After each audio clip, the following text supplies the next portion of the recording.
સમાચારમાં વાત કરીએ તો ડભોઈ ખાતે આયોજિત પ્રગતિ પથ યાત્રા અંતર્ગત પૌરાણિક અને આસ્થાના કેન્દ્ર સમાન માં ગઢ ભવાની માતાજીના મંદિર સંધ્યા આરતીમાં ઉપસ્થિત રહી માતાજીના આશીર્વાદ પ્રાપ્ત કરવામાં આવ્યા હતા। આ સાથે ખોડિયાર માતાજીના મંદિરે પણ દર્શન કરી આશીર્વાદ લેવામાં આવ્યા હતા। આ પાવન પ્રસંગે ડભોઈના ધારાસભ્ય શૈલેષભાઈ મહેતા ઉપસ્થિત રહ્યા હતા। તેમની સાથે જિલ્લા પંચાયતના સભ્યો, તાલુકા પંચાયતના સભ્યો, નગરપાલિકાના સભ્યો, ભાજપ સંગઠનના વિવિધ પદાધિકારીઓ તેમજ મોટી સંખ્યામાં કાર્યકર્તાઓ હાજર રહ્યા હતા। ધાર્મિક અને આધ્યાત્મિક માહોલ વચ્ચે યોજાયેલી સંધ્યા આરતીમાં મોટી સંખ્યામાં શ્રદ્ધાળુઓએ ભાગ લીધો હતો।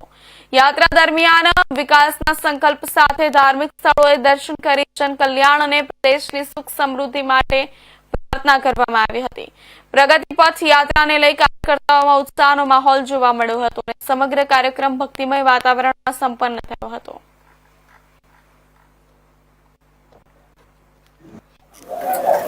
આજનો દિવસ ઐતિહાસિક દિવસ છે।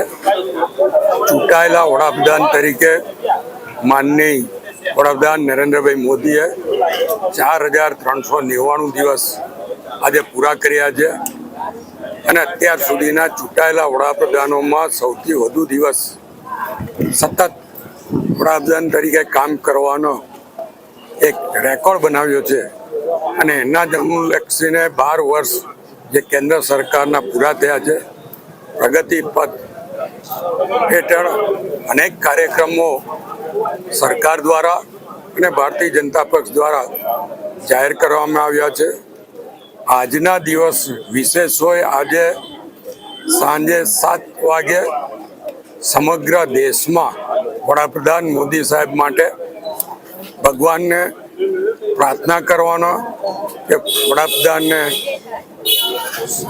વધુમાં વધુ આયુષ્ય આપે, સાથે સુંદર સ્વાસ્થ્ય આપે અને જે 2047નું એમણે વિકસિત ભારતનું સ્વપ્ન જોયું છે, સપના સાકાર કરવાની એમને શક્તિ આપે।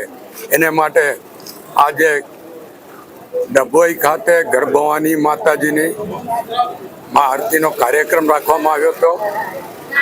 આરતી કરીને મા ગઢ ભવાની મા પાસે અમે પણ પ્રાર્થના કરી છે કે મોદી સાહેબનું સુંદર સ્વાસ્થ્ય રહે, એમનું આરોગ્ય સારું રહે, દીર્ઘાયુષ્ય મળે અને જે 2047માં વિકસિત ભારતનું એમણે સપના જોયું છે એ સપનું સાકાર કરવાની એમને તક મળે અને એવી શક્તિમાં ગઢ ભવાની મોદી સાહેબને આપે એવી પ્રાર્થના અહીંયાના તમામ ભારતીય જનતા પક્ષના આગેવાનો, કાર્યકરો, ચૂંટાયેલા પ્રતિનિધિઓએ આજે કરી છે અને હું ખાતરીપૂર્વક કહી શકું મા ગઢ ભવાની મોદી સાહેબ પર આશીર્વાદ વરસાવશે અને વિકસિત ભારતનું સપના 2047